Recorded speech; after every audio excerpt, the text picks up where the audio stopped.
হুজুর ও তো এটা করছে, আমি তো এটা দেখছি, আমি তো মিথ্যে কথা বলতেছি না।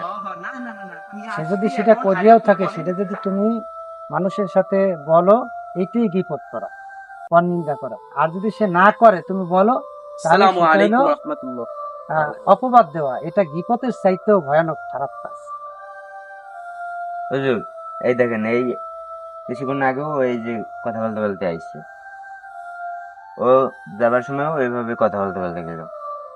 হুজুর, আমার দাদু খুবই অসুস্থ, এজন্য আমার বোনকে বলছি যে একসাথেই যাব। তাই এখন টাকার প্রয়োজন, এর জন্য বাড়িতে এসে টাকা নেই। আমার দাদুর জন্য দোয়া করেন। আমি আমার বোনের সঙ্গে কথা বলছি, মানে আমার দাদু খুবই অসুস্থ, আমার সময় নাই। আমার দাদুর জন্য দোয়া করেন, আমি বাড়িতে টাকা আনতে চাই।